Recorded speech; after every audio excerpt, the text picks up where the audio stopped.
Y bueno, presento a Lara, que es profesora ayudante doctor, para quien no lo haya escuchado antes, en la Universidad Autónoma y es doctora en Ingeniería Informática. Es una figura reconocida en la comunidad de inteligencia artificial, donde ha podido desarrollar una sólida carrera investigadora con contribuciones muy relevantes, tanto nacionales como internacionales. Y bueno, uno de sus logros son los premios de investigación de la Fundación Policial Española, con dos proyectos, Veripol y Hitternet, que son de los cuales nos va a hablar en la charla de hoy, entre otras cosas. También nos va a contar cuáles son los retos que se ha encontrado al trabajar con la policía aplicando inteligencia artificial y data science en la seguridad pública. Así que ahora sí, Lara, cuando quieras, todo tuyo. Hola, vale, gracias. Jo, pues muchas gracias por invitarme y por volver, aunque sea virtualmente, al instituto. Y bueno, yo soy Lara y en esta charla pues os voy a contar una visión general de proyectos de investigación que he realizado en los últimos 7 años en colaboración con la Policía Nacional Española, en el contexto de la inteligencia artificial y la ciencia de datos, que van desde la vigilancia policial predictiva hasta la detección de discurso de odio. Para los que no me conocéis, yo hice el doctorado en informática en la Complutense y luego estuve de estancia postdoctoral aquí, en el Instituto de Big Data, y fue aquí donde surgieron algunos de los proyectos que os voy a contar. En 2018 ya me mudé a la Autónoma de Madrid con una Juan de la Cierva y ya recientemente me he quedado allí con una plaza de ayudante doctor. En cuanto a mis tareas de investigación, trabajo en temas relacionados con la gobernanza digital y las ciudades inteligentes, con técnicas de modelado de usuario, explicación de algoritmos, análisis de redes sociales, procesamiento del lenguaje natural, recuperación de información, sistemas de recomendación, aprendizaje automático, data science, big data, un poquito de todo. Y bueno, como os he dicho, mi andada en este área de policía predictiva pues surgió mientras estaba trabajando aquí en el Instituto de Big Data y trabajando con mi compañero postdoc, Federico Liberatore, pues conocimos al inspector Miguel Camacho. Y desde ese momento pues empezamos a hablar de data science, de nuestros diferentes backgrounds y de cómo podíamos crear un entorno multidisciplinar y cómo podíamos aplicar estas técnicas pero a métodos policiales. Entonces, bueno, como sabéis, la ciencia de datos, que está tan de moda, tiene el objetivo de entender y sacar conclusiones sobre los datos en diferentes formatos y diferentes fuentes. Y a ello se dedican expertos pues, de área de informática, matemáticas, estadística, econometría, pero nosotros también pues, consideramos que era interesante pues, eso, incluir expertos sobre, por así decirlo, el negocio o sobre el área, que en este caso pues, era policía, que tuvieran una visión, o psicólogos, o filósofos, o cualquier persona del área de las ciencias sociales que también pues, nos aplicara un carácter más social, que es una cosa que a mí me gusta mucho, usar las técnicas de data science pero aplicados, para intentar hacer algo social de cara a la ciudadanía, por ejemplo. El hecho es que la verdad que habiendo muchas historias y ejemplos bien conocidos de éxito en cómo usar técnicas data science, como pues el caso de Amazon, Google, Facebook, yo qué sé, pues el caso es que la aplicación en policía es aún bastante limitada. Sin embargo, son muchas las aplicaciones que podríamos desarrollar en este ámbito. En concreto, el término, para que los que no los conozcáis, cuando hablamos de predictive policing, se refiere al uso de análisis matemático predictivo y otras técnicas analíticas en la aplicación de la ley para identificar una posible actividad delictiva. Predictive policing generalmente decimos que lo podemos usar para 4 áreas. Como primero, predecir crímenes en lugares y tiempos en lo que llamamos hotspots. Luego podemos hacer la predicción de transgresores. Este caso es personas en concreto. Voy a predecir que este va a ser un malo, por así decirlo. Y luego la otra parte es simplemente más abstracto, la predicción de perfiles criminales o, por otro lado, la predicción de si una persona es una posible víctima.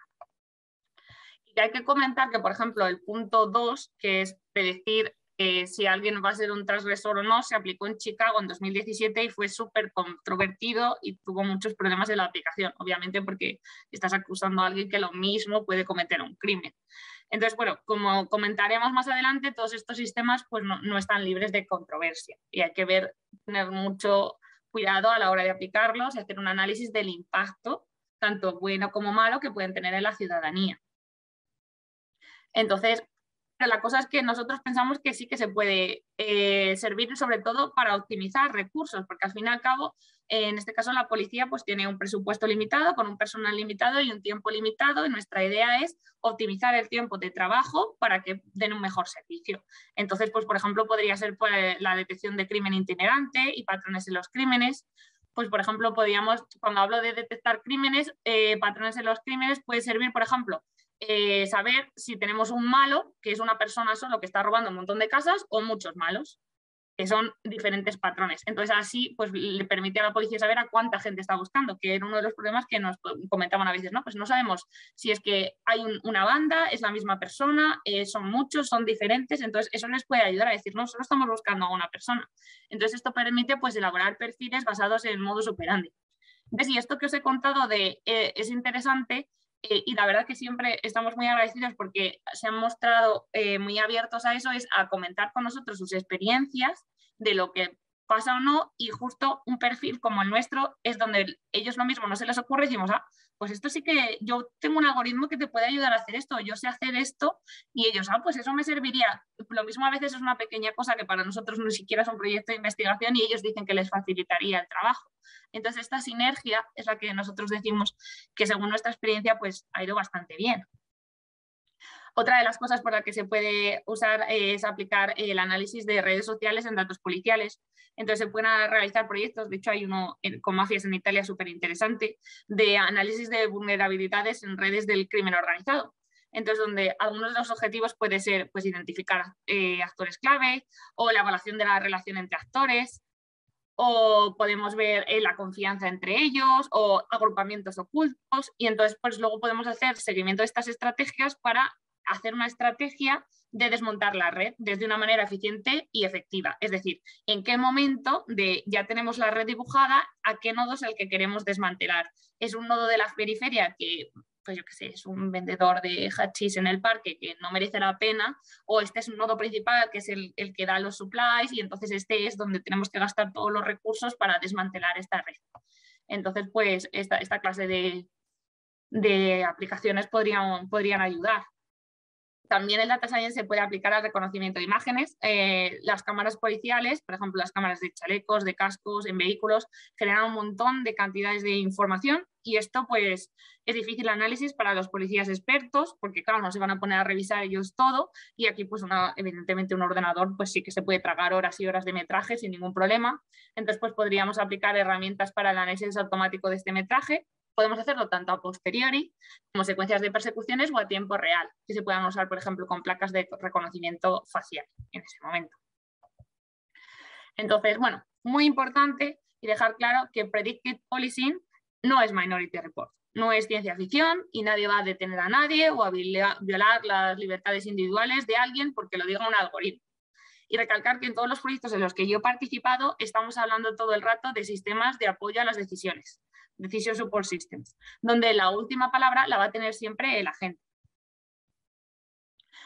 Entonces, pues bueno, en concreto, como os he dicho, en los últimos 7 años, pues Federico, Miguel y yo hemos desarrollado 4 proyectos relacionados con el patrullaje inteligente, el sistema Biogen de predicción de riesgo en víctimas de violencia de género, el sistema Veripol de predicción de denuncias falsas y el sistema Social Hitterbird de clasificación y monitorización de odio en la red social Twitter.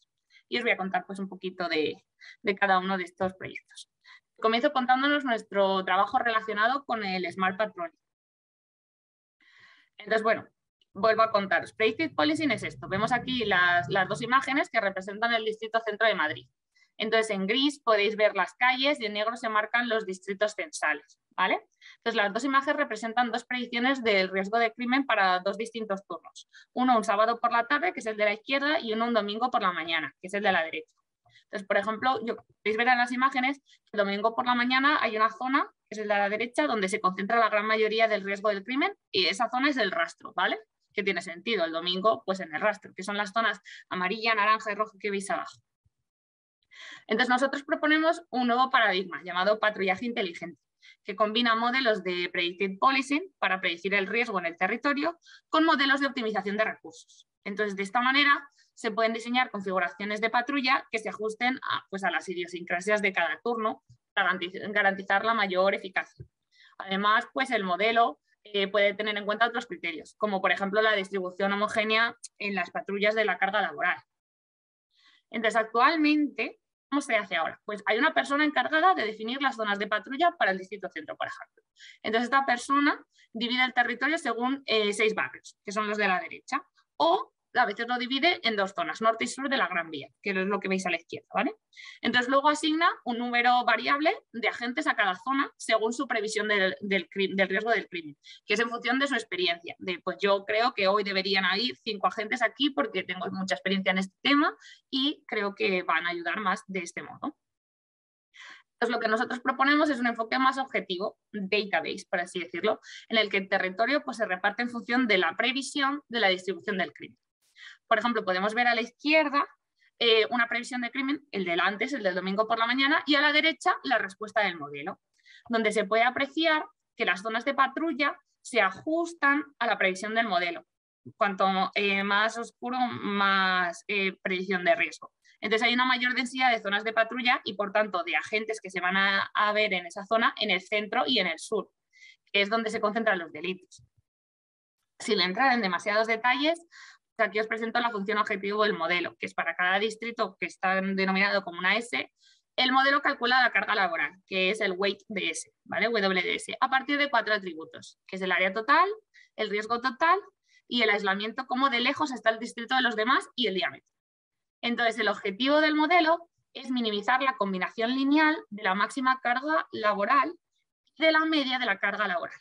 Entonces, estos están pesados por un coeficiente lambda y por 1 menos lambda, respectivamente. Entonces, este coeficiente lambda es un parámetro y lo especifica el decisor, por así decirlo. Esto sí que lo acaba de decidir la policía, la persona encargada de definir estas zonas de patrulla. Y lo que expresa es su preferencia entre eficiencia, que sería un lambda 0, es decir, se prioriza la media de la carga laboral, y el balance, es decir, lambda 1, es decir, se prioriza la máxima carga laboral. Entonces, el modelo incluye también restricciones de partición, es decir, cada distrito censal tiene que pertenecer a un distrito de patrulla, de conectividad, que eso significa que es posible alcanzar cualquier área moviéndose dentro del distrito de patrulla, y de convexidad, que para eso se usa una definición de convexidad de grafos. Entonces, el territorio se presenta como un grafo. Y el grafo contiene un nodo por cada distrito censal, posicionado en su centroide, y una arista para cada pareja de nodos contiguos. Entonces, por ejemplo, en nuestro caso, que hemos trabajado con el distrito centro de Madrid, pues esto da lugar a un grafo con unos 111 nodos y 277 aristas. Entonces, se consideran turnos distintos, mañana, tarde y noche, y los números distintos de patrulla, 2 y 6. Hacemos esto porque, para que lo podemos comparar, porque es exactamente como lo hace actualmente la policía, ¿vale? Entonces, los pesos los asociamos a los atributos de la carga laboral y el valor del coeficiente lambda lo especifican expertos responsables de la gestión de la patrulla de la policía. Entonces, debido a su complejidad, el modelo se ha resuelto usando algoritmos heurísticos de tipo búsqueda local, y el de búsqueda tabú es el que nos ha dado mejores resultados. Entonces, en esta tabla que veis aquí se muestran los resultados para 3 turnos, de sábado noche, de domingo por la mañana y de lunes tarde, y 2 números de distritos de patrulla, 2 y 6. Entonces, la columna que pone SNPC muestra el valor de la solución de la policía, y la columna que pone MCPDP muestra el valor de la solución encontrada por nuestro algoritmo. Como nosotros estamos minimizando, podemos ver que la solución encontrada por el algoritmo es siempre mejor, como una mejora media aproximada del 10%. Entonces, aunque el modelo anterior define configuraciones de patrulla eficientes, no tiene en cuenta la equidad racial, es decir, no garantiza que la presencia policial sea equitativa entre todos los distintos grupos poblacionales. Y es un hecho conocido, de hecho, más por lo que hemos visto también en otros países que hay más problemas en este sentido, como Estados Unidos, pues las zonas con mayor presencia de minorías y población desaventajada suele tener un mayor nivel de criminalidad. Por lo tanto, el uso de estrategias policiales basadas en un patrullaje de puntos calientes lo que hace es incrementar la presencia policial en las zonas donde residen estos grupos, lo cual pues, puede llevar, aparte de crispación de la población, como también hemos visto en noticias el año pasado, a disparidad racial en las operaciones de detención. Entonces, puede tener esta presencia policial en centros poblacionales donde hay más minorías, pues puede tener repercusiones que afectan a toda la sociedad. Sin embargo, reducir la presencia policial en las zonas de mayor nivel de crimen tampoco es una solución viable así tal cual, porque sería discriminatorio y podría llevar a una mayor victimización de la gente que vive dentro de esas poblaciones de riesgo y de minorías. Entonces, al final, llegamos a un problema de optimización, que es lo que proponemos nosotros. Decimos, vale, pues vamos a introducir un criterio de equidad racial.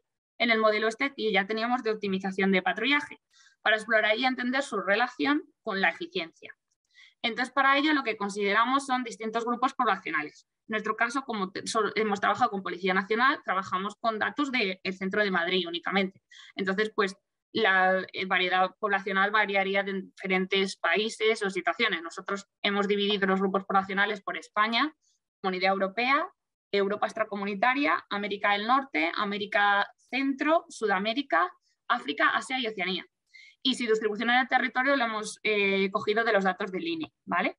Entonces, para cada grupo se calcula su meta de contacto con la policía, es decir, la proporción del tiempo total de patrulla que le corresponde al grupo en base al tamaño del grupo con respecto a la población total del territorio. Entonces, dada una configuración de patrulla, podemos calcular lo que decimos el tiempo de contacto total para cada grupo y su nivel de contacto, que es decir, la proporción entre el tiempo de contacto y la meta de contacto. Entonces, si este valor es menor que 1, entonces el grupo poblacional asociado está recibiendo menos tiempo de presencia policial que su meta. Sin embargo, si es mayor que 1, entonces el grupo poblacional asociado está recibiendo más tiempo de presencia policial que su meta. Entonces, pues bueno, hemos realizado varios experimentos y muestran que claramente, y eso era obvio, hay un balance entre la eficiencia de las patrullas y la equidad racial. Sin embargo, lo que sí que nos llamó la atención y creíamos que merecía la pena este estudio es que en lo que concierne al Centro de Madrid, que es donde hemos realizado los experimentos, una pequeña reducción de la eficiencia, que es pasar del 78% al 75%, sin embargo, corresponde a una gran mejora en términos de equidad racial, porque al hacer solo eso y perder un 3%, ganamos del 45% al 85% en equidad racial. Por lo tanto, es importante considerar criterios de equidad racial, es lo que nosotros concluimos después de este estudio, y pues no incluirnos, obviamente, generar soluciones muy eficientes, pero a la vez muy desiguales en términos raciales. Y, sin embargo, una pequeña reducción de la eficiencia da lugar a un enorme incremento de la igualdad racial. Entonces, bueno, en el futuro nos proponemos explorar esta relación en distintos territorios con diferentes características, como podría ser ciudades de Estados Unidos con mayor segregación racial.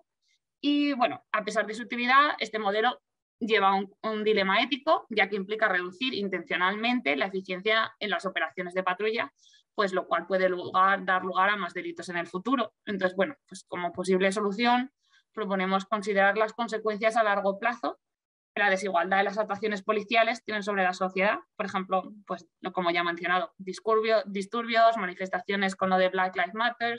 Por lo tanto, se podría estimar el efecto de la ineficiencia de la patrulla y de la desigualdad racial y así diseñar modelos que puedan tener en cuenta este balance y den soluciones pues, con una mayor visión.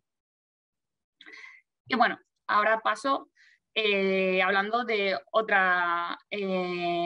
proyecto en el que he trabajado, que es la colaboración con el sistema Biogen. Y comentar que en este trabajo hemos tenido la suerte de colaborar también con Rosalillo, directora del Instituto de Big Data, que como ya he dicho se sabe casi todo de los proyectos en los que he trabajado.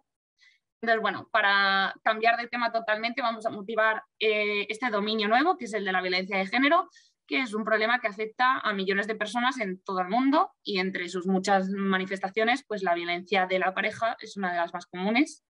Y, pues desgraciadamente, los datos han demostrado que quienes han sido agredidos por una pareja pues corren un mayor riesgo de sufrir violencia repetida o incluso asesinato.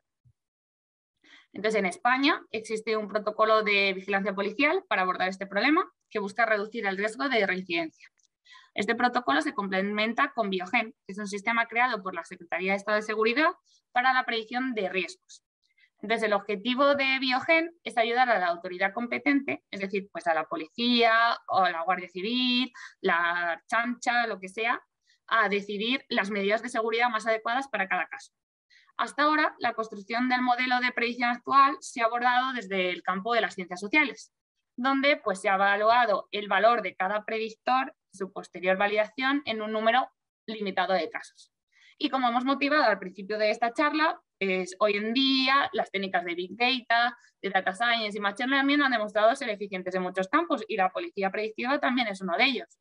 Así que de ahí que nuestro objetivo haya sido aprovechar el potencial de estas técnicas para estudiar el funcionamiento del sistema actual, identificar puntos de mejora y proponer pues nuevas variables y modelos para mejorar la valoración de los niveles de protección. Entonces, ¿qué es un nivel de protección? Lo primero, vamos a enfocarnos en el tema. Pues un nivel de protección es un valor en una escala Likert, ¿vale? Podemos ver bajo, medio, alto, ¿vale? Ahora vamos a ver los que tienen en concreto la herramienta Biogen. Entonces, que toma diferentes rangos de acuerdo a las diferentes herramientas de evaluación de riesgo de violencia de la pareja íntima existentes. Entonces, cada valor de esta escala Likert corresponde al riesgo asociado a un caso particular en un momento concreto, ¿vale? En concreto, la herramienta Biogen es una que tiene unas características especiales, que es dentro de las actuariales, ¿vale? Hay dos tipos de herramientas, una que simplemente evalúa el riesgo y no hace nada, simplemente es para el conocimiento del policía, y las otras son las actuariales, de evaluación de riesgo de violencia en la pareja íntima. Entonces, estos valores, en este caso, corresponden a las medidas que se toman por la autoridad competente para proteger a la víctima y prevenir la reincidencia, donde un mayor nivel de protección implica mayores medidas y mayores recursos para la protección. Entonces, explico un poco el procedimiento de Biogen en casos de violencia de género, que es el siguiente. Vamos a ver si lo explico, que es un poco complejo, pero yo creo que se puede entender. A ver, una víctima llega y reporta, o sea, va a la comisaría y pone una denuncia, ¿vale? Entonces, en ese momento, la autoridad competente llena un formulario, que se llama VPR, ¿vale? Entonces, complementa pues, información que da la víctima con sus propias indagaciones, ¿vale? Entonces, la víctima pone libremente su denuncia y luego el policía pues, hace sus investigaciones y completa su formulario, ¿vale? Entonces, estas respuestas se ejecutan en el modelo de predicción actual, que existe ahora mismo y está implantado. Y este devuelve una recomendación del nivel de protección, que este nivel puede ser poco apreciado, bajo, medio, alto o extremo, ¿vale? Entonces, luego la autoridad competente decide entonces el nivel de protección real que se aplicará.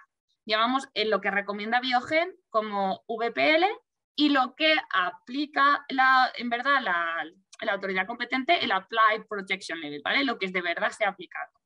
Entonces, este nivel, como hemos dicho, conlleva una serie de medidas de protección recomendables a seguir y establece un plazo máximo en el que se debe realizar una revisión del caso, consultando nuevamente a la víctima de cómo va. En la siguiente diapositiva os voy a mostrar la ventana de revisión correspondiente a cada nivel, donde cuando digo a cada nivel corresponde unos días, es que, por ejemplo, si se le da un nivel de riesgo alto, significa que a los 7 días, antes de 7 días, tiene que ser contactada y se la vuelve a preguntar que cómo se encuentra, ¿vale? Y se le vuelve a hacer una evaluación del riesgo antes de 7 días, porque esa es la ventana máxima de ese riesgo. Entonces, a partir de ese momento, es que la víctima asiste a una de las revisiones periódicas, pues la autoridad competente rellena un segundo formulario, que es el VPER, el VPR. Entonces, al igual que en el caso anterior, los resultados se ingresan en un segundo modelo de predicción que actualiza el nivel de protección recomendado, otro VPL. Y posteriormente, pues la autoridad competente evalúa esa recomendación y toma ella una decisión. Si es necesario, pues establece un cambio donde habría un nuevo plazo con el cual debería realizarse la siguiente revisión periódica. Entonces, vamos a notar que la víctima puede informar e ir a poner una denuncia o reportar nuevos eventos antes de que haya ocurrido esa próxima revisión periódica, antes de que la vuelvan a preguntar. Entonces, si eso ocurre, también se rellena un formulario de estos de seguimiento, el VPER, la nueva información recopilada, y se reevalúa el nivel de protección en el mismo proceso que antes. En consecuencia, dentro del segundo formulario, que es el de seguimiento, el VPR, existen dos formas, con sin reincidencia. Y bueno, luego, para que quede más claro, defino concretamente la reincidencia. Aquí os enseño los diferentes niveles de protección y para cada uno la ventana temporal que tiene asociada. Es decir, en el caso extremo, 72 horas, en el alto, 7 días, en el medio, 30, en el bajo, 60 y el no apreciado no tiene seguimiento. Entonces, el modelo actual de predicción de riesgos de Biogen tiene un enfoque estadístico, donde el peso de cada indicador se determinó como el odds ratio del propio indicador con respecto a la reincidencia semestral, o sea, si va a haber reincidencia o no, a 6 meses observada en una muestra de 6.600 casos, ¿vale? Entonces, a continuación, después de calcular esos odds ratio, se obtiene el valor numérico del riesgo sumando los pesos de los indicadores presentes en el caso, es decir, suman todos los odds ratio. Y luego los casos los ordenaron en orden descendente con respecto a los valores numéricos calculados para obtener una escala empírica.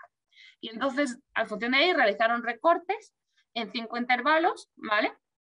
observando cuántos reincidentes y no reincidentes existían en cada intervalo y según una evaluación de los expertos. Por ejemplo, el no apreciado se quedó en el 14% de los casos. Entonces, bueno, hablar también de cosas buenas, siempre proponemos mejoras, pero en verdad este protocolo pues, ha sido innovador.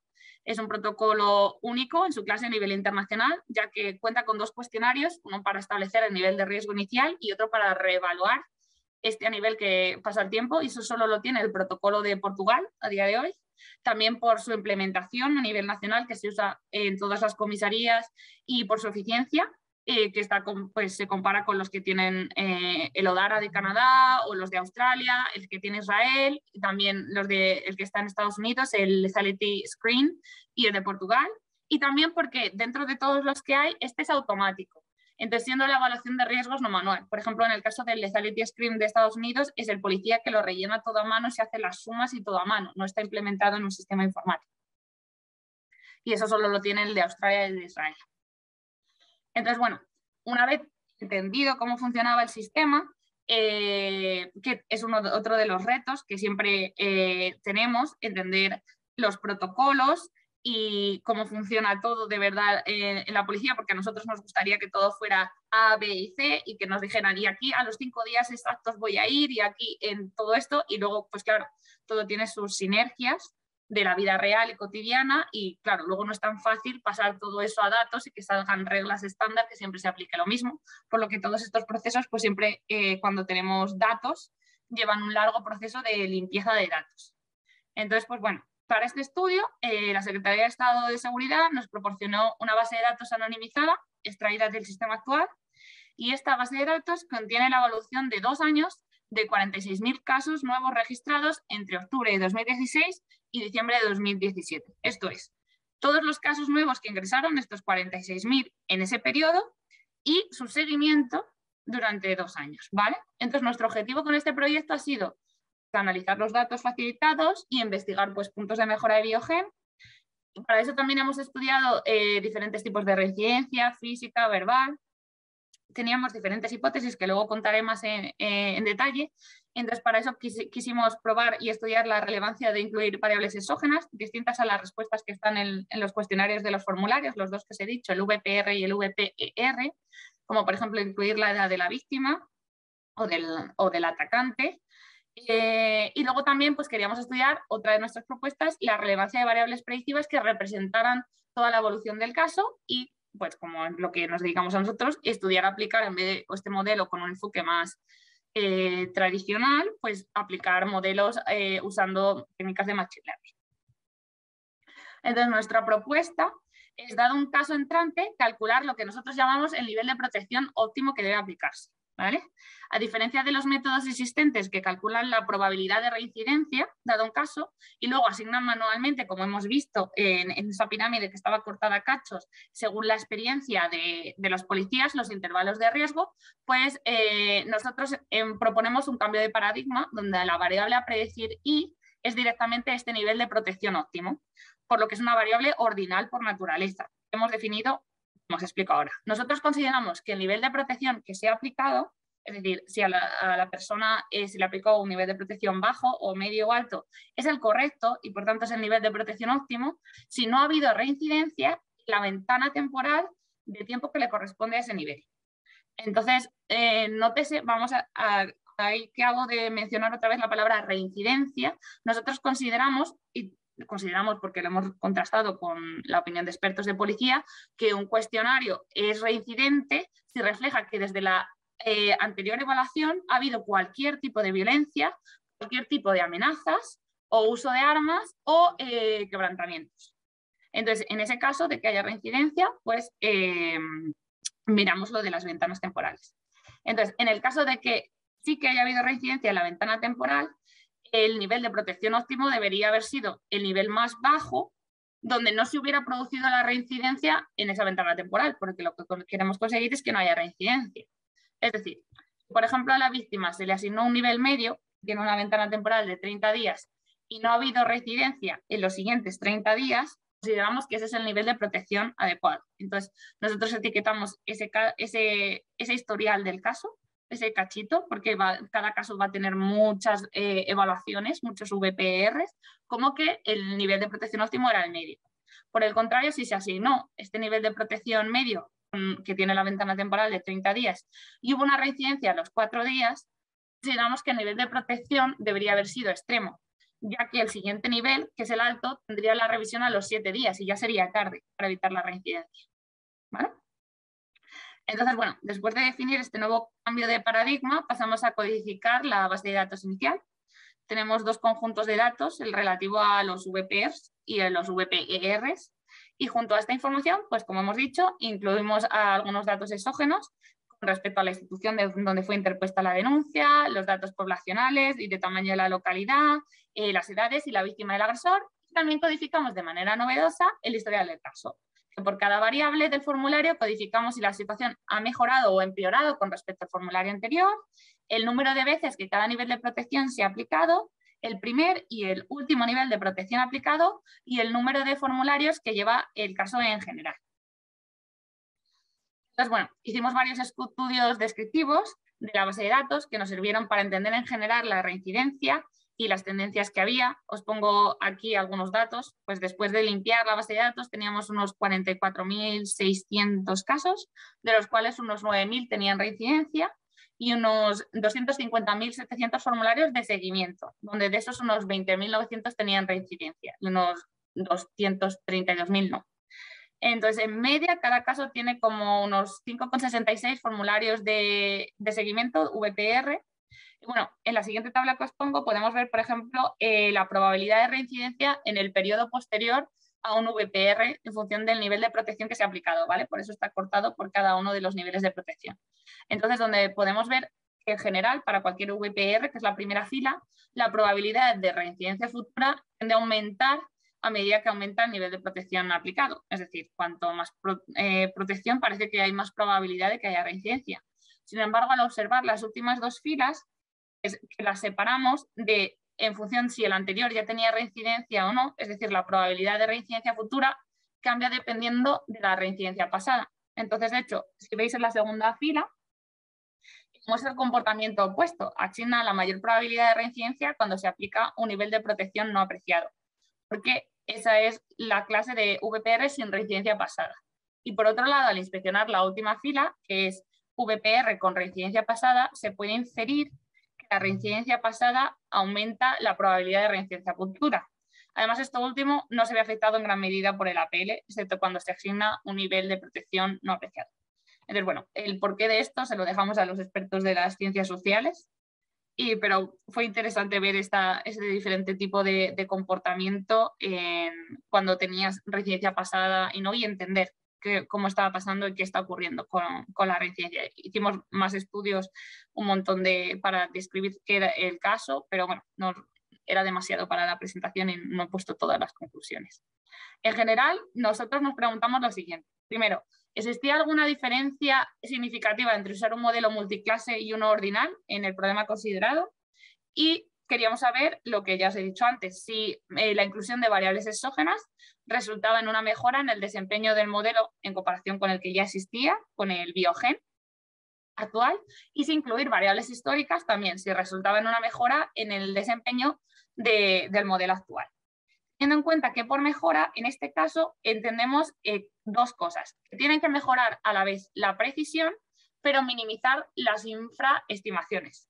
Por lo que siempre hemos abordado nosotros este problema como un problema biobjetivo. Es decir, no queremos modelos que mejoren mucho la precisión, pero a costa de infraestimar más casos de los que ya infraestima el sistema, ya que lo que no queremos minimizar, nosotros lo que queremos es minimizar los casos donde se infraprotege a la víctima siempre.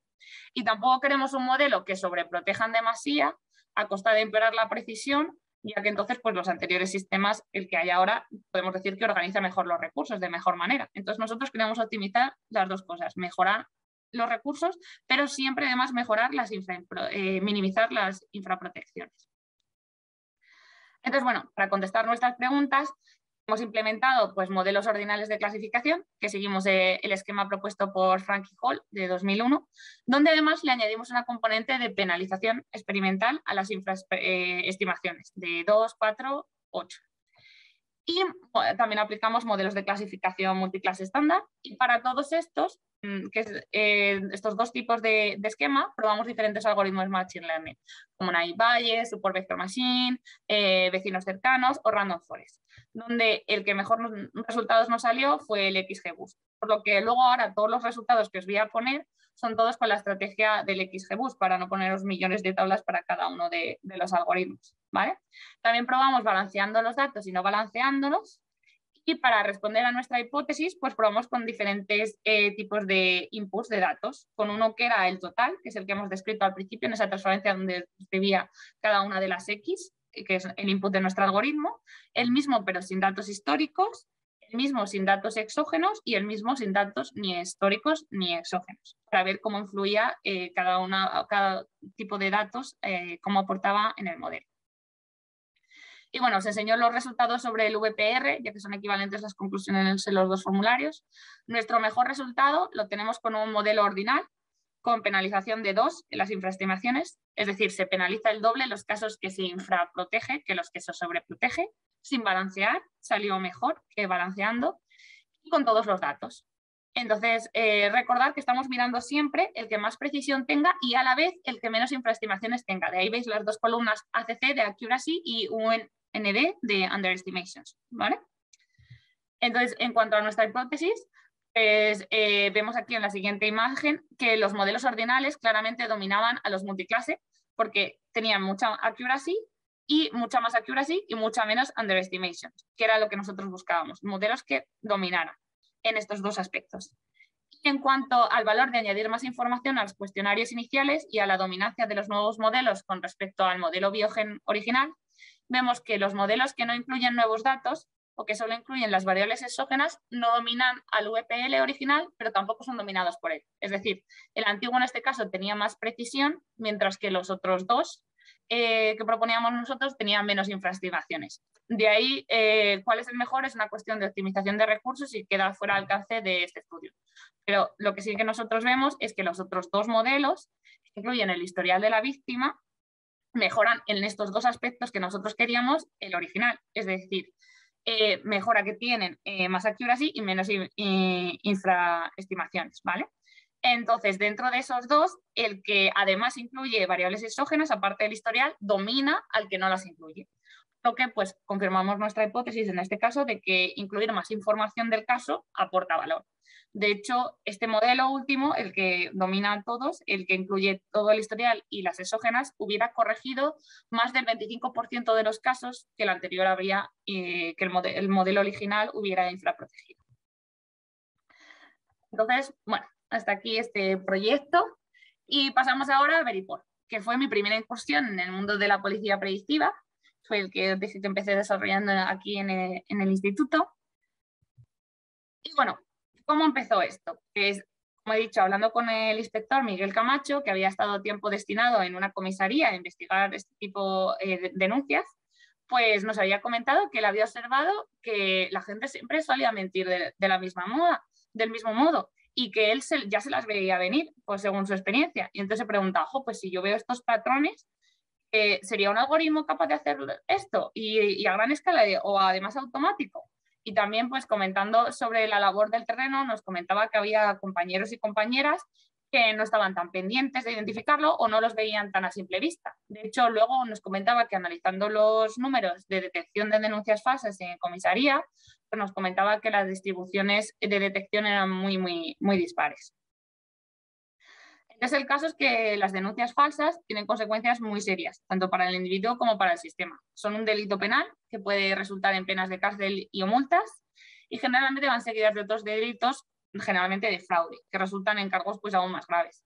El problema para la sociedad, pues que contaminan la base de datos oficial y consumen recursos de personal. El perfil de este tipo de denuncias, además, es de personas respetables, no es de ciudadanos normales, no tienen ningún perfil criminológico. Es gente de a pie que generalmente lo hace por motivos económicos, donde cuando pierden o se les estropea algo de valor, pues se les ocurre que para que lo cobre el seguro, pues pasan esta simulación de delitos. Suele pasar sobre todo con móviles de última generación. Entonces, ¿qué es Veripor? Pues es un sistema de ayuda a la toma de decisiones para la detección de denuncias falsas. En concreto, se ha entrenado únicamente para el caso de denuncias de robo con violencia e intimidación o hurto tirón. Y lo hace de manera automática, analizando simplemente el texto de la denuncia, después de haber sido libremente interpuestos. Entonces, como veremos más adelante, pues tiene una precisión de alrededor del 92%. Y nuestro objetivo con este sistema, pues otra vez, ayudar y optimizar a gestionar mejor los recursos humanos dentro del sistema público para dar un mejor servicio a la ciudadanía. De forma que los datos de la policía pues, estén más limpios, sin ruido de perfiles, de robos inventados y que se puedan investigar mejor los robos que son reales. De hecho, si vemos la distribución de denuncias falsas encontradas en España, pues como decía el inspector Miguel Camacho, pues era muy dispar y parecía que no tenía que ver. Bueno, veréis en blanco, y eso lo comento luego también, en blanco Cataluña y el País Vasco no tenemos datos de eso porque no lo lleva Policía Nacional, lo llevan sus respectivas policías, así que esa parte no, por eso están blancas estas estadísticas. Entonces, si miramos a los datos de 2015 de España, solo se habían cerrado un 38% de los casos con violencia o hurto tirón. Y de estos estaban identificados como falsos en general un 4%. Pero sin embargo, si mirábamos, como hemos dicho, que algunas comisarías sí que detectaban un montón de denuncias falsas y otras no, y hay tantos casos que no han sido resueltos, un 62%, en verdad no sabemos la distribución de denuncias falsas dentro del territorio, porque había comisarías que llegaban a identificar hasta el 57% de los casos que les entraban como falsos. Entonces, pues partimos de la premisa que no sabemos cuál es la distribución real porque hay 62% de los casos que no los han resuelto. Entonces, bueno, si nosotros asumíamos más o menos este porcentaje y calculábamos el trabajo que lleva a poner, guardar, investigar una denuncia, eso le costaría al Estado, este número lo próximo policía, unos 500 euros, pues podríamos decir que ahorraríamos unos 16 millones de euros si detectáramos de forma más eficiente estas denuncias. Entonces, pues nos pusimos manos a la obra a hacer este estudio piloto con nuestra hipótesis de a ver si esto se podría hacer y podría resultar ser útil. Entonces, pues como he dicho, enfocamos este trabajo como una hipótesis de investigación a probar, que era si éramos capaces de identificar solo a través del texto de la denuncia si era falsa o verdadera. Por lo que empezamos, pues como cualquier investigación, haciendo una revisión de la literatura sobre detección de mentiras y en lo referente a análisis de sentimientos. Hay que recordar, si veis alguna técnica que no es la más novedosa, que esta investigación la empezamos en 2016, ¿vale? Entonces, en esta fecha, eso sí, y en la actualidad, en cuanto a detección de mentiras, la investigación es muy limitada, ¿vale? Y en eso, las contribuciones del estado del arte en general usaban textos ficticios escritos específicamente para investigación. Entonces, no había casi investigaciones que utilizaran textos reales. Y además, a día de hoy no existen otras herramientas de este tipo en el contexto de la investigación policial.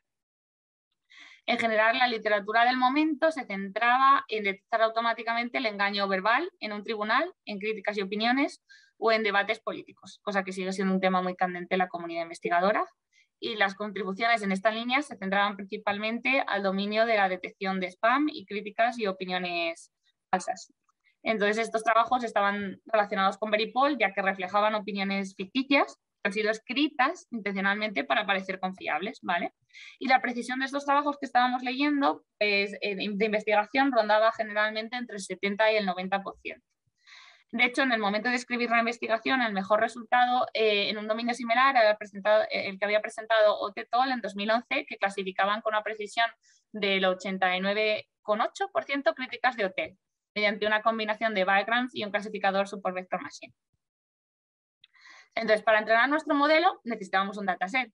Para ello, Policía nos facilitó un experto que estuvo trabajando durante un año leyendo de forma aleatoria todos los casos de denuncias de tipo a estudiar, es decir, todos los casos de robo con violencia o hurto tirón de 2015 que habían sido cerrados, ¿vale? Entonces, para ello se tenía que leer el texto de la denuncia, las ampliatorias, las notas y las conclusiones de la resolución del caso, y de todas estas, pues eliminaba los casos donde no se incluyera el relato de la víctima o la denuncia lo hubiera puesto un representante de la persona, por ejemplo, en el caso de menores, entonces no estaban narradas en primera persona, o los incidentes no eran los que nosotros nos habíamos centrado porque no estaban cometidos en la vía pública, eran atracos a establecimientos o interiores de domicilios o establecimientos, o los atestados incluían tentativas de robo, o los atestados específicamente señalaban al agresor o agresora, personas que conocían y podían identificar claramente. Entonces, finalmente tuvimos un dataset de unas 1.200 denuncias a la hora de escribir el paper y unas pocas más cuando concluyó la investigación, porque el policía siguió leyendo mientras duró el proyecto, donde el número de denuncias falsas y verdaderas estaba bastante balanceado. Entonces, hasta ahora nos falta una definición muy importante, que es qué y cuándo consideramos que una denuncia es falsa y otra es verdadera. La verdad que en prensa ha habido bastante confusión y comentarios en noticias que han salido al respecto de Veripol, y bueno, pues a posteriori quizás es una definición que debería haber quedado clara en el paper, que surgió a raíz del artículo de Veripol y porque no la definimos de forma implícita. Entonces, el agente no es el que decide si una denuncia es falsa o verdadera, solo se limita a leer los casos, como hemos dicho, y su evolución en la resolución. Entonces, es la consecución del caso la que determina este hecho. Entonces, nosotros para tener un dataset fiable y no ambiguo, bueno, consultando con expertos y con policía, entendíamos que los casos, solo trataríamos casos cerrados, donde se entiende como una denuncia verdadera el caso que ha sido cerrado y tras su investigación ha habido una detención del culpable y su reconocimiento por parte de la víctima, que ha dicho sí, este era. Y una denuncia se entiende como falsa en el caso en que ha sido cerrado porque ha habido un reconocimiento espontáneo de la víctima de que había sido una simulación del delito durante la investigación del caso. Entonces, señalar también que en cuanto al volumen y a datos, estamos hablando siempre de denuncias interpuestas en policía, eso ya lo he dicho antes, no en otras fuerzas de seguridad como Guardia Civil. Que otra de las labores del policía que estuvo colaborando era anonimizar manualmente cada denuncia de nombres, DNIs, para que nosotros las pudiéramos tratar. Y bueno, pues por eso reflejar el trabajo que hizo durante un año entero y el volumen que le dio tiempo a revisar todos a mano. Y que una vez dispusimos del texto de la denuncia, nosotros adicionalmente realizamos una labor previa de eliminación de localizaciones, calles, centros comerciales, pues para evitar sesgos. Entonces, una vez descritos los datos, os paso a contar el diseño del modelo, que consta de 3 pasos: la generación de variables a través de técnicas de procesamiento en lenguaje natural, luego la selección de estas variables, cuáles eran las más relevantes, y luego el entrenamiento del modelo utilizando algoritmos de machine learning.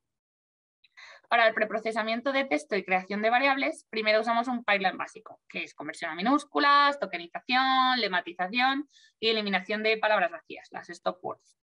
Y a continuación se sacan los atributos como un vector basado en estadísticas del documento, como longitud en palabras, número de frases, bag of words, que son las palabras en sí que están dentro del documento y su conteo, part of speech, que es qué tipo de palabras aparecen en el documento, y transformaciones de las anteriores, que es decir, primero la binaria, si aparece sí o no, el número de veces que aparece, el ratio con respecto de la longitud del documento, etc. Entonces, primero realizamos un primer filtro elaborando variables con una baja tasa de aparición en la muestra, inferiores al 1%, o con una tasa de aparición muy alta, superiores al 99%, pero con baja variabilidad. Y un segundo filtro donde se ejecuta un modelo LASSO con función de enlace binomial en todas las variables restantes, pues los unigramas, las variables de documento y todas sus transformaciones. En caso además de variables perfectamente correlacionadas, nos quedábamos la más interpretable, es decir, la más sencilla. Probamos diferentes modelos, donde el mejor resultado fue Ridge Regression, que optimiza sobre la L2.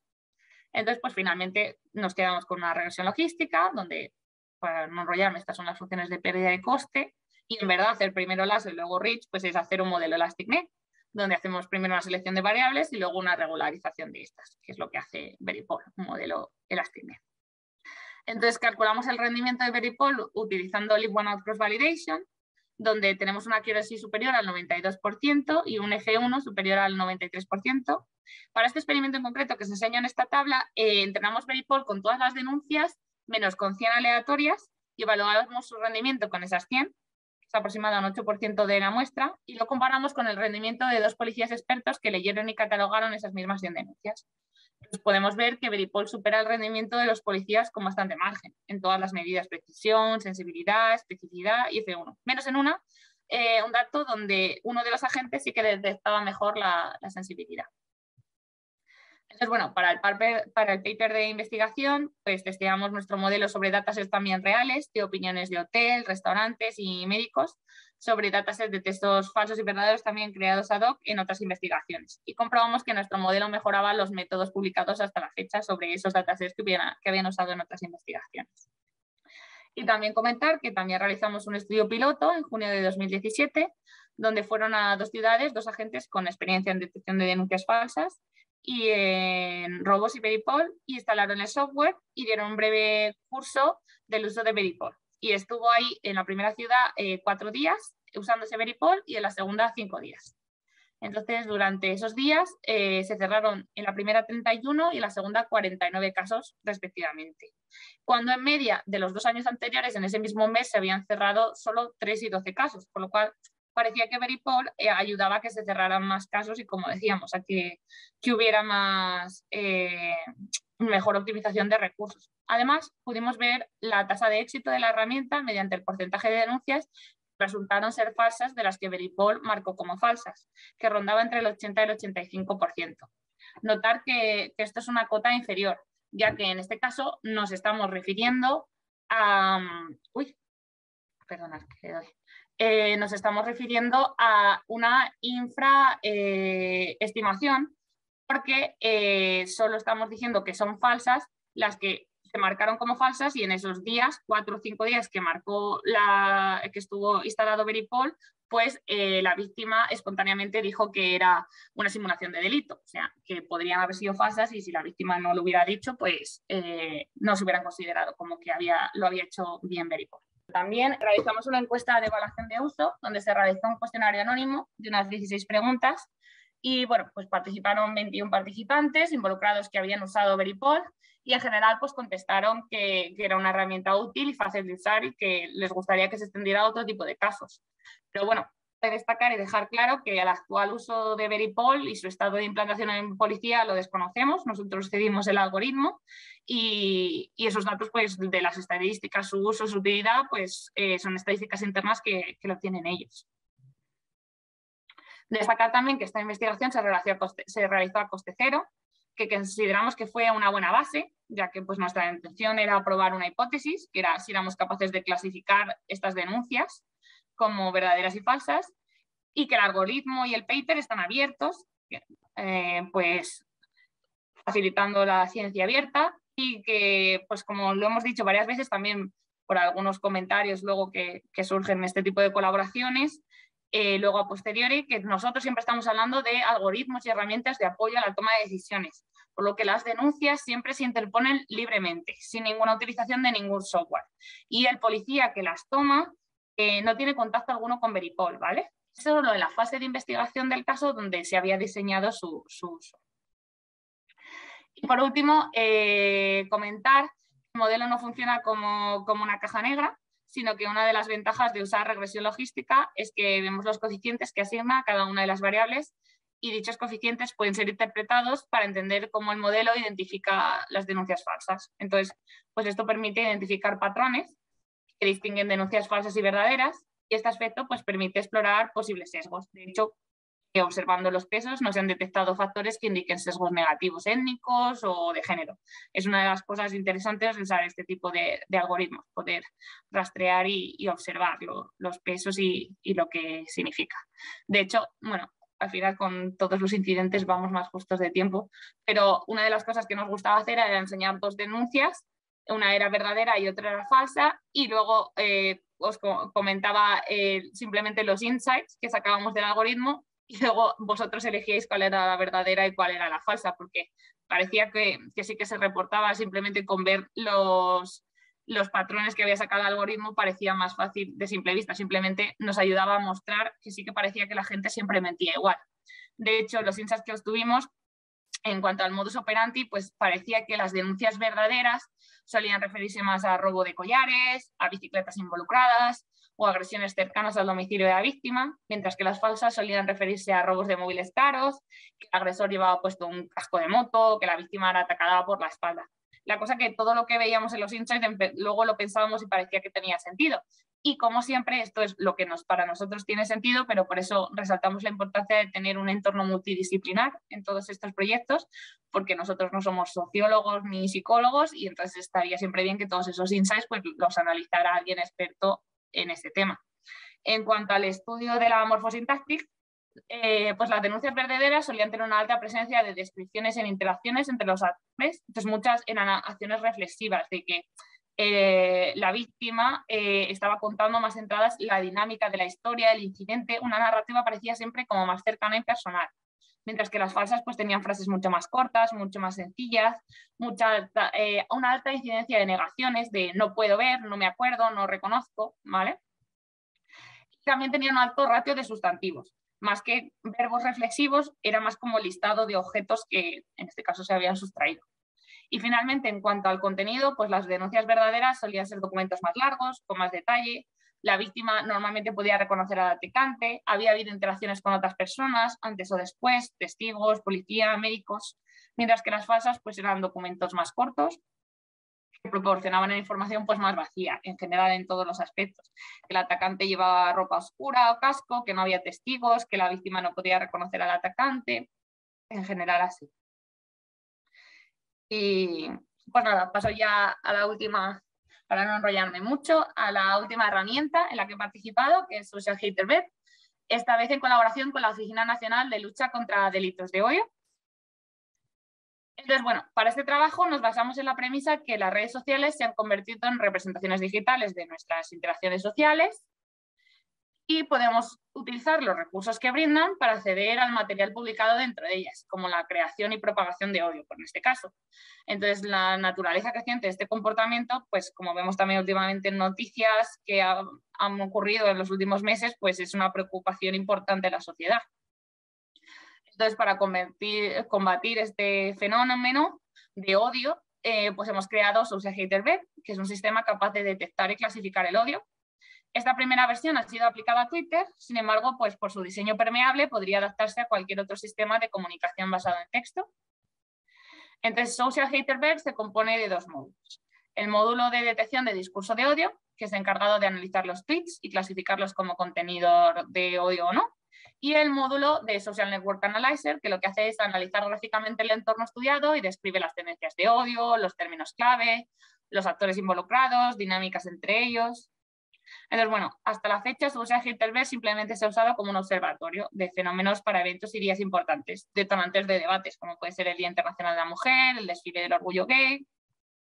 Y la idea es que se pueda usar para monitorizar y descargar tweets o de cuentas concretas que puedan ser promotores o receptores de odio o en eventos concretos o términos relacionados con noticias recientes o que busque textos o palabras similares dentro de una base de datos de términos de odio que disponemos. Entonces, una vez se ha descargado el tweet, en función de esos criterios, cada tweet descargado se analiza dentro de nuestro clasificador, que lo etiqueta como contenedor de odio o no. Entonces, para entrenar nuestro algoritmo, utilizamos una base de datos etiquetada por la Oficina Nacional de Lucha contra Delitos de Odio. El dataset, de hecho, fue desarrollado para un trabajo fin de máster realizado aquí en la Carlos III, en el máster de Big Data, y que estaba titulado Haternet, que fue la primera versión que hicimos del algoritmo. Entonces, pues proporciona un conjunto de datos etiquetado y completo y contiene unos 6.000 tweets etiquetados precedentes de unos 2 millones de tweets descargados de entre febrero y diciembre de 2017 sin etiquetar. El dataset luego fue filtrado aplicando 6 diccionarios de hate speech y uno de insultos, y tras ello pues, fue etiquetado a mano por cuatro expertos que son procedentes de diferentes escenarios, utilizando el voto por mayoría. Lo bueno de este dataset es que no solo contiene el texto del tweet y la etiqueta asociada, sino que también tenemos el identificador del tweet, lo que nos permite su búsqueda a día de hoy a través de la API de Twitter. Este factor nos ha resultado muy importante a la hora de mejorar el algoritmo y continuar la investigación, porque podemos descargar información necesaria adicional. Ha sido determinante porque otros datasets de la literatura solo venía el texto del tweet y no podíamos volver a encontrarlos. También decir que el de dataset original, tanto de este como de otro, es muy difícil compararse con la literatura porque suelen borrar, evidentemente los que contienen odio, pues la propia API de tweet los borra. Entonces luego seguirles la pista para compararse con anteriores estudios, pues faltan muchos de los tweets que ellos usaron. Entonces no es una comparación equitativa. Y bueno, comentar que estamos en la actualidad colaborando con el Observatorio Español contra el Racismo y la Xenofobia, que desarrolló un dataset de más de 50.000 tweets etiquetados por expertos en colaboración con varias ONGs y organismos oficiales dentro de un proyecto europeo que se llamaba Alreco, para continuar con nuestra investigación enriquecida con esos datos, que pues cuanto más expertos, otra de las cosas importantes, tener datos buenos y etiquetados por expertos de diferentes backgrounds, con diferentes estudios, para que sean lo menos sesgados posibles. Pues bueno, el algoritmo diseñado se basa en técnicas de inteligencia artificial que combina procesamiento de lenguaje natural, combinamos también análisis de redes sociales y algoritmos de aprendizaje automático. Y da como resultado pues, un algoritmo con más del 84% de precisión y del 80% de LF1, que supera pues, otros enfoques recientes aportados en la literatura, tanto a nosotros mismos cuando hicimos Internet, como con otros recientes que incluso han usado técnicas parecidas. Pero la novedad y la clave del éxito en este algoritmo es que, aparte de analizar el contenido del tweet a través de un clasificador BERT, que es lo que pues, está muy de moda y han usado otros enfoques, nosotros lo que planteamos es la combinación de estos con características que describen al usuario que lo ha publicado y su entorno. Entonces, nosotros descargamos atributos que describan sus conexiones dentro de la red. ¿Qué temas están tratados dentro de la descripción del perfil y de la imagen del perfil? Usamos técnicas de topic modeling. Si otros tweets publicados son positivos o negativos. Si otros tweets publicados contienen odio. El porcentaje de mayúsculas que escriben, o los errores que hay, o los tacos que usan. Hay una técnica que los que tenían odio solían hacer un montón, que era sustituir las vocales por números. Pues bueno, también mirábamos temas principales en el resto de sus tweets publicados, es decir, todo su entorno. Entonces, para la construcción del modelo, hacíamos uso de la librería Multimodal Transformers, que es un toolkit, si no lo conocéis, que sirve para incorporar datos multimodales sobre datos de texto para tareas de clasificación y regresión. Entonces, pues así podíamos distribuir los datos para la clasificación como un diccionario, ¿vale? Que en las columnas había columnas de texto, entonces ahí metíamos BERT, y luego teníamos las otras columnas que eran categóricas y numéricas para la predicción. Entonces, pues lo que nos permitía, como he dicho, pues utilizar modelos ya preentrenados y concatenándolos con nuevas capas dentro de un modelo de red neuronal. Entonces, pues nosotros en concreto utilizamos Beto, que es el modelo BERT en español, y lo combinamos en un módulo de combinación con los demás datos de entrada, pues con un multilayer perceptron, una función de activación ReLU. Entonces, bueno, finalmente antes de la capa de salida, pues los resultados se combinan utilizando la suma lógica de los atributos, ya que resultó ser la que mejores resultados daba en los experimentos y la optimización de hiperparámetros. Entonces, luego, aquellos tweets que están etiquetados como contenedores de odio son luego analizados y visualizados de forma gráfica. De esta manera, las autoridades o los trusted flaggers o las ONGs pues, pueden ver la evolución de los temas candentes que se abordan como ejemplo. También podemos monitorear pues, los actores que más odian o los más odiados involucrados, y también su entorno y sus relaciones. De hecho, os quería presentar, para ilustrar su potencial y su aplicabilidad, que hemos desarrollado un caso de uso para detectar bullying, en un caso especial de odio. Entonces, donde lo que hemos hecho ha sido que ha habido unos voluntarios que han reproducido pues, los hechos ocurridos en un instituto madrileño, en los que se desarrollaron una serie de agresiones verbales a través de Twitter. Entonces hemos realizado un estudio durante 3 semanas en un grupo de estudiantes de secundaria. Había 18 estudiantes en la clase y lo que se hizo fue monitorizar cada una de las cuentas de los miembros usando Social Haterbird. Como he dicho, ha sido una simulación porque fue a posteriori, ¿vale? Lo que hicimos fue recrear lo que había pasado en cada momento de lo que nos contaron que había pasado, porque además muchos de los tweets, que es una de las ventajas, sí que la API de Twitter las llega a borrar. El problema es que los borra, pero una vez la gente ya los ha leído. Entonces el impacto psicológico que sufren las víctimas ya queda allí. Entonces es importante no solo borrarlos, sino luego tratar este tema y que no quede en el olvido, porque si tú ya lo has leído, pues ya has sufrido el bullying, ¿vale? Entonces luego el módulo detector de odio clasificó cada tweet publicado como odio o no. Entonces descargamos unos 50 tweets, encontramos 22 mensajes de odio, que son los resultados en odio. Entonces, por ejemplo, el tweet número 1 dice: qué pereza, un lunes, ojalá fuera sábado, siempre para salir de fiesta con mis niñas. Y este pues lo clasificador como no odio, mientras que el número 11 decía: déjala, eso es lo que quiere, que los profesores se centren en ella, puta guarra. Y este pues está catalogado como odio, y de hecho pues eso fue uno de los casos de bullying que reportaron. Entonces, la herramienta pues, podría ayudar a las autoridades, las escolares en este caso, a la detección temprana de olas de odio que podrían tener pues, graves consecuencias como la depresión o suicidio si no se diseña una intervención. Desde la pantalla vemos la clasificación de los tweets por semana, donde podemos ver que al inicio de la semana 1 pues, los tweets son en su gran mayoría sin bullying, mientras que a medida que avanza el tiempo el bullying es cada vez más notorio, las semanas 2 y 3. La aplicación también muestra la progresión de los temas y contenidos. Eso pensamos que ayuda a tener una idea de lo que se está discutiendo dentro del grupo y diseñar medidas preventivas, como charlas de sensibilización sobre los temas que se plantean en el momento exacto en el que se necesitan. Por ejemplo, en la pantalla veis como en la semana 1 pues hablan principalmente de ir a clase, gimnasia, chica, querer cosas y un poco dicen retrasada y palurdo. En la semana 2 hablan de ir a clase, futuro, entrenamiento, pero empiezan a destacar palabras como mierda, asqueroso, fucking o retrasado. Mientras que en la semana 3 hablan principalmente de fucking, gay, vida, tiempo, repugnante, retrasado, pero también nos encontramos con chupar, negro, pegar, que muestran una clara situación alarmante. Entonces, nosotros planteamos que esto podría dar lugar, bien, como siempre, haciendo colaboración entre este programa y diseño del algoritmo con plataformas sociales a campañas de sensibilización impartidas y publicitadas pues, por profesionales, por psicólogos, por ONGs colaboradoras en el proyecto para abordar la situación. Entonces también están disponibles las estadísticas resumidas de todos los actores involucrados, donde también pues, puedes ver qué es lo que está pasando en general, ves la cantidad de tweets escritos en total, escritos con odio, escritos sin odio, recibidos con odio, recibidos sin odio, retuiteados con odio, retuiteados sin odio. En este caso de uso, pues había 3 víctimas por identidad de género, racismo y por cuestiones personales, un grupo de 10 bullies, de 10 matones, vamos, que comentaban e interactuaban entre sí, y también había 5 observadores que estaban en la clase y veían qué pasaba entre sus compañeros, pero no decían nada. Entonces, bueno, también pensamos que a partir, en este caso, si se aplicara esta herramienta para un colegio, pues el colegio, los profesores podrían diseñar entrevistas personalizadas como herramienta preventiva comentando la situación, incluso mostrar a los estudiantes gráficamente lo que está sucediendo y hacia dónde conducen sus acciones, o ponerse en contacto con las familias para ilustrar el comportamiento y diseñar enfoques para abordar la situación en casa. Entonces, bueno, esto es extrapolable a casos de odio y estrategias de mitigación en otros sectores.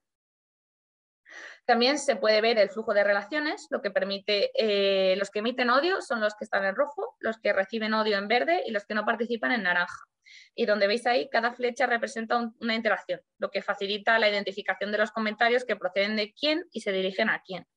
Esto nuevamente pues pensamos que ayuda a los profesionales a diseñar una estrategia para resolver problemas antes de que vayan demasiado lejos, ya que ven de un vistazo pues personas que puedan estar aisladas, necesitan ayuda, personas que son promotoras de odio o observadores en los que apoyarse para reorientar o reconducir el discurso de odio. En esta vista además se puede analizar más a fondo cómo se crean comunidades de usuarios que se capturan sinergias. De hecho, vimos 5 comunidades y 3 directamente que se formaban eran los observadores, las víctimas y los agresores. Luego identificamos, ellos ya tenían dinámicas diferentes y dentro del grupo de agresores pues, había dinámicas adicionales. Y de hecho, pues, al leer los mensajes de estos subgrupos podíamos identificar pues, comportamientos bastante estereotipados que podían ayudar a comprender el problema y abordar posibles soluciones. Además, pues la herramienta ofrece estadísticas y resúmenes que pueden proporcionar a los expertos información sobre la compresión y el seguimiento de los usuarios y los casos de odio. En la pantalla vemos el porcentaje de tweets de odio por persona y por semana, y el porcentaje de tweets de odio en la semana indica cada persona, o la distribución de tweets en una semana por persona. Y bueno, esto es solo un pequeño ejemplo del potencial de esta herramienta. La presencia, consideramos, pública de esta herramienta pues podría servir como motivación disuasoria, así pues como instrumento, como hemos dicho, pues para prevenir olas tóxicas de mensajes, cortando pues el problema de forma temprana, al acercarse a los actores involucrados, a comprender las dinámicas y las sinergias grupales que pueden ayudar a diseñar soluciones para proteger a víctimas y también para identificar los temas de tendencia para desarrollar estrategias de mitigación ad hoc en el momento en el que surjan. Y bueno, Social Gutenberg también es un proyecto abierto, se ha construido también a coste cero y bueno, como nuestra política siempre pues apoyando la transferencia, la reutilización y el concepto de ciencia abierta, el código del proyecto y las fuentes están disponibles en el sitio web oficial y los vamos actualizando periódicamente.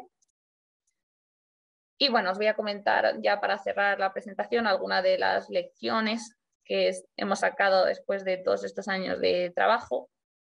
En cuanto a nuestra experiencia con estos casos de uso y métodos y modelos de análisis de datos aplicados a la seguridad, pues parece que los resultados nos dicen que pueden servir para optimizar los recursos públicos que tenemos y dar un mejor servicio a la ciudadanía, y que en general muestran resultados mejores que otros enfoques usando técnicas data science. Aún así, pues pensaríamos que queda mucho por hacer, tenemos muchas ganas de seguir trabajando en ello y no debemos olvidar también las implicaciones sociales del uso de estas herramientas automáticas y tampoco que en este caso siempre hemos hablado de sistemas de apoyo a la toma de decisiones, ¿vale?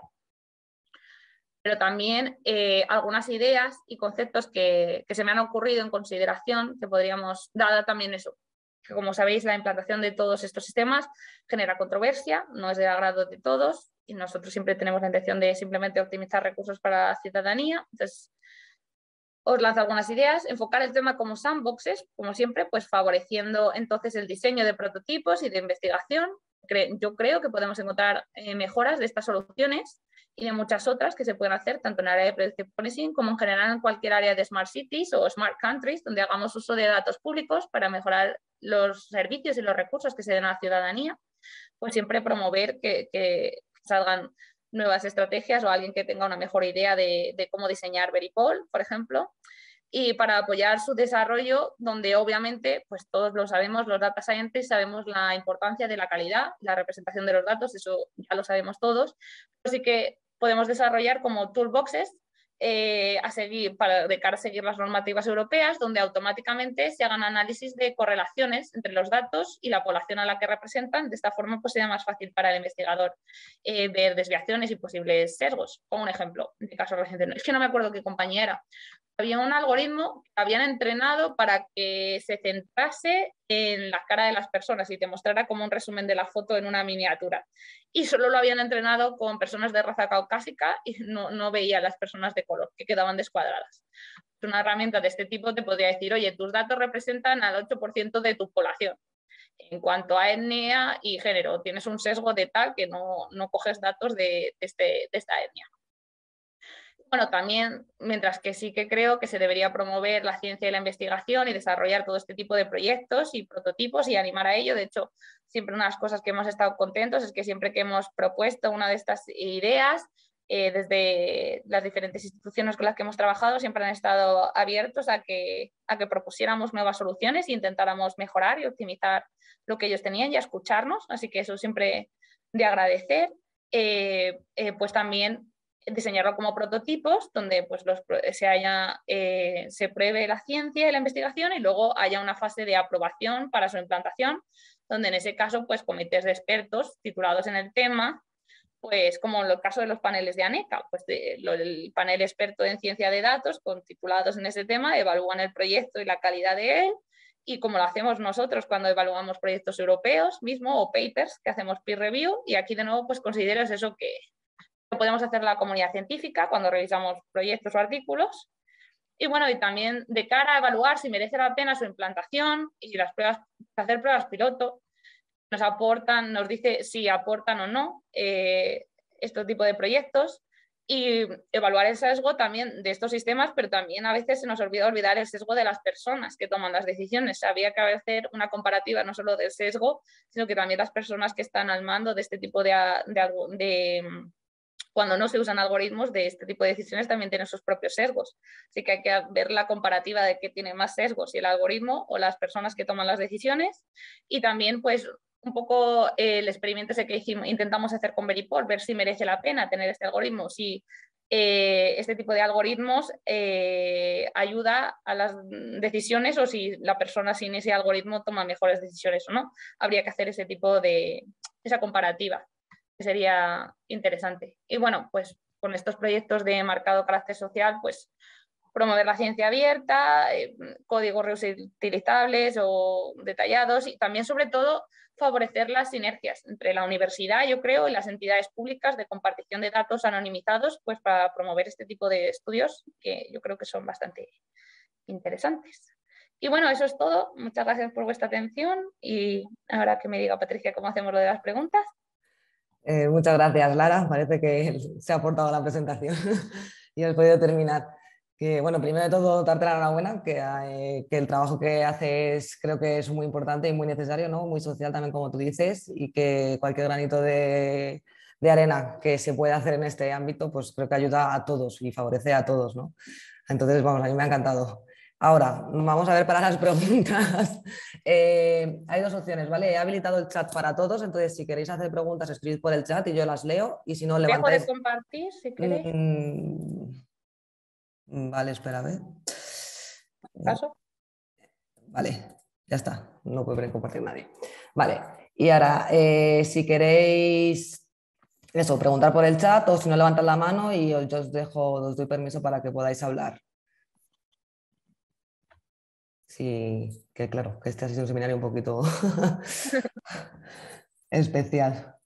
Vale, tenemos por aquí una pregunta. Y la Hola siguiente. Lara, bueno, que enhorabuena por la charla y bueno, perdón de nuevo por lo que ha pasado, que trabajaremos en ello para que no vuelva a pasar. Y me ha gustado mucho, bueno, al final es algo que toca mucho a la sociedad y me parece que es súper relevante este tipo de investigaciones y de cosas que hacéis. Y nada, he estado apuntando cositas porque, bueno, pues me iban entrando algunas dudas y eso porque me ha parecido muy interesante. Entonces, no sé si pues no sé si serán tonterías o no, pero yo te las pregunto de todas formas. Claro. Me ha gustado mucho lo de la predicción de violencia de género y justo ahí tenía una pregunta y es si habéis probado a unir diferentes VPRs de casos de historiales parecidos. Porque entiendo que tendrá mucho valor el input de, como has dicho, tenía valor el historial de esa persona, entiendo que también tendrá valor el input que esa persona dé en el formulario. Y mi pregunta es, ¿juntar casos parecidos ayudaría a aumentar la precisión de vuestro predictor? Pues justo creo que no, porque lo que nos pasaba es que había muchos casos parecidos. Entonces, por eso era lo que ayudar a incluir el historial del caso y añadir variables exógenas o cuanta más información que caracterizaran de forma única el caso. Porque si no, lo que pasaba es que, por ejemplo, en VPR es un formulario de 24 preguntas, había muchos formularios iguales que pasaban cosas muy diferentes en los formularios. Entonces, lo que era importante era ver justo la diferencia de ese caso con los demás. Ajá, vale, perfecto. Y es posible, porque también hablabas de que el sistema predice que si el nivel de protección es bajo,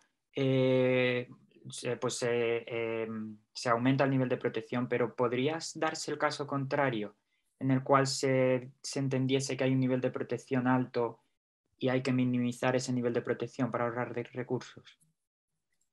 No entiendo. O sea, ¿te refieres a la ventana temporal o Sí. si es un alto, se revisa a los 7 días y se ponen más recursos todavía? Entonces, si es medio y ocurren cosas todavía más graves, pues hay una revisión cada menos días y además te ponen más recursos. En el caso de extremo creo que te ponen, no, es que exactamente lo que ponen, pero creo que en el extremo te ponen un policía en la puerta todo el rato. Vale, Entonces, pero quiero decir, ¿no se podría invertir la escala en el caso de que se detecten que se están poniendo demasiados recursos? No entiendo si, no que sé si tiene nosotros sentido lo que nunca digo, partimos, pero claro, esa era una situación muy delicada y nosotros nunca partimos de que se inviertan demasiados recursos, porque no claro, queremos correr en el riesgo de infraproteger a nadie. Entonces, por eso eso siempre es. era muy conservador. Siempre teníamos de, si no había habido reincidencia, considerábamos que estaba bien. Vale, Nunca consideramos perfecto. que si hayan, porque no sabemos, como no sabemos, no se nos ha ocurrido de momento ninguna forma para evaluar que haya habido demasiado, Claro, porque entiendo que al sabemos que final, con ese nivel no ha habido reincidencia, pero no sabemos con menos si habría habido.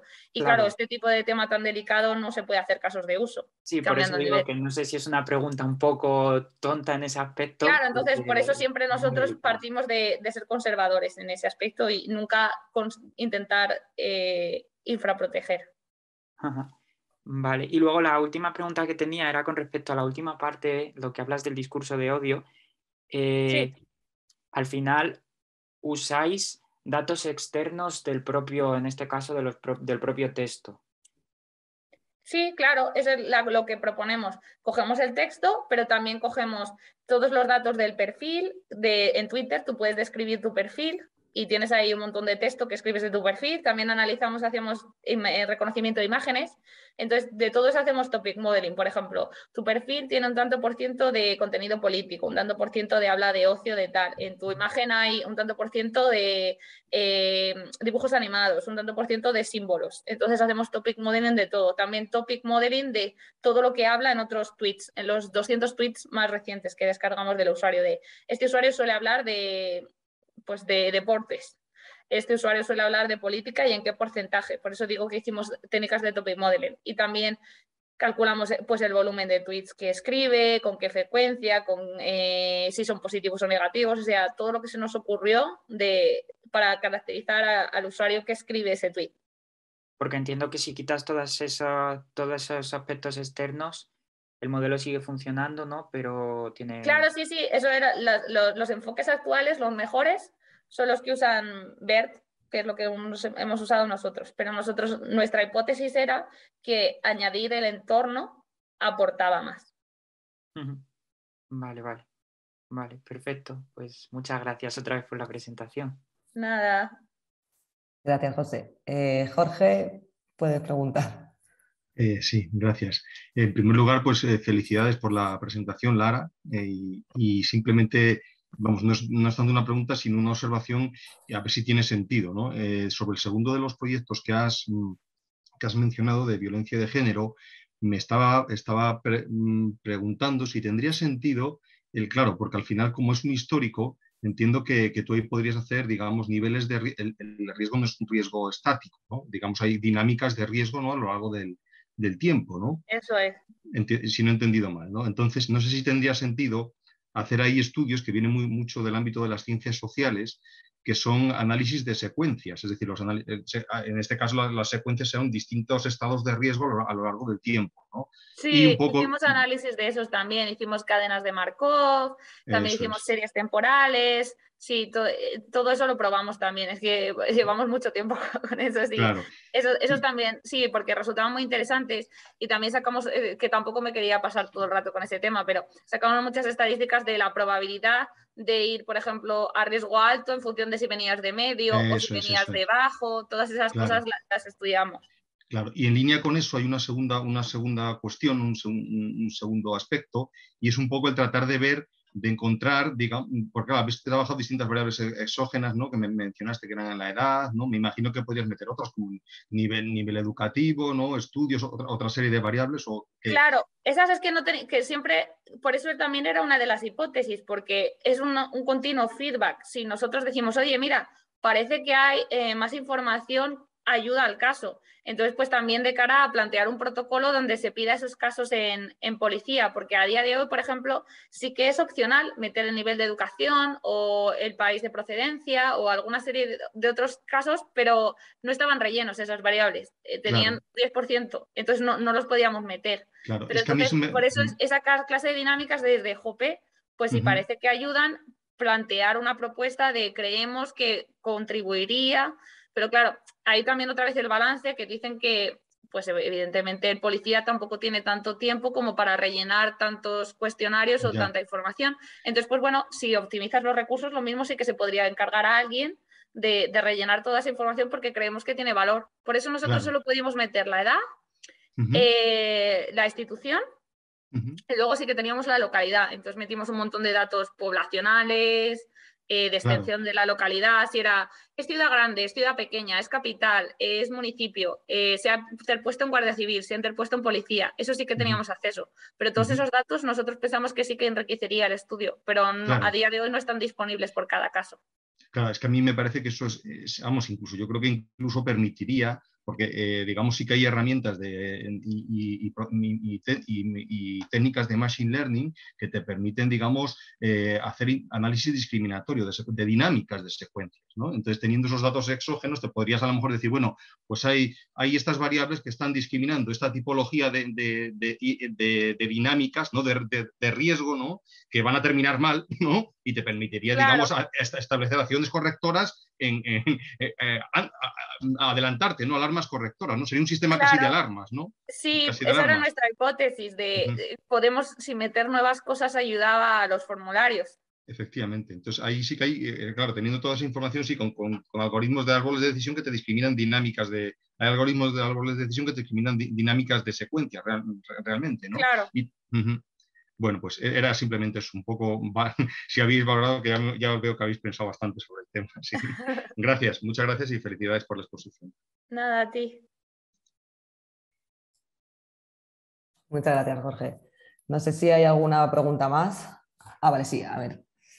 Hay una pregunta en el chat que la leo. Preguntando desde desconocimiento, ¿cabría la posibilidad de que un grupo pudiera estudiar el algoritmo para poder actuar evitando su detección? No lo entiendo. Un grupo de personas, o sea, unos investigadores, entiendo, quieren estudiar el algoritmo. Al ser público el algoritmo, dice. Claro, para poder actuar evitando su detección. ¿Su detección de qué? Evitando su detección de qué. Si El nos da algoritmo, más pues, pistas. claro, el algoritmo o sea, es público. Nosotros, o sea, hemos hecho un paper reciente y el otro es el que hemos explicado, el de Odds Ratio, que está en una tesis pública también. Es la tesis de los autores. Y el algoritmo, pues ya hemos dicho que usamos un modelo ordinal con un XGBoost y lo de la penalización. Lo que no entiendo. Un grupo que se dedique a las estafas. Para poder... Puede ser que alguien, ¿no?, que se dedica a las estafas quiere como hacer el reverse engineering de tu algoritmo, para que si se aplica este algoritmo, esto es lo que estoy entendiendo yo.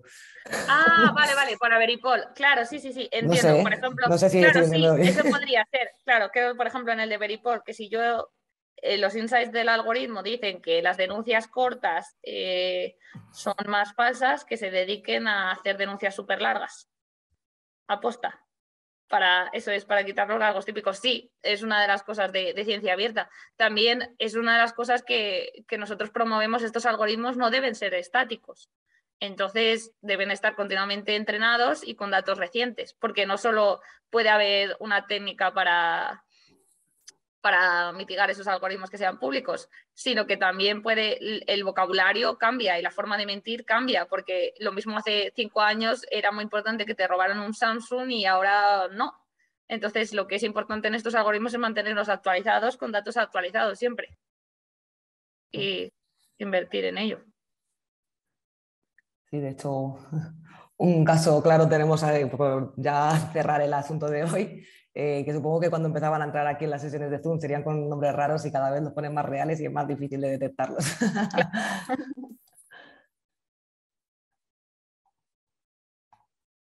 Genial, pues yo creo que lo podemos cerrar aquí por hoy.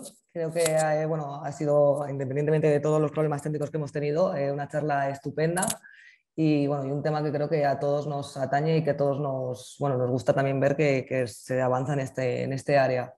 Y bueno, darte las gracias y pedir Muchas gracias por disculpas, invitarme. pedir disculpas a todos de nuevo y a ti, Lara, en especial, porque obviamente estar en tu posición tampoco es fácil. Y nada, que bueno, pues eso, muchas gracias de nuevo. Vale, pues muchas gracias y por invitarme y todo y encantada de haber estado.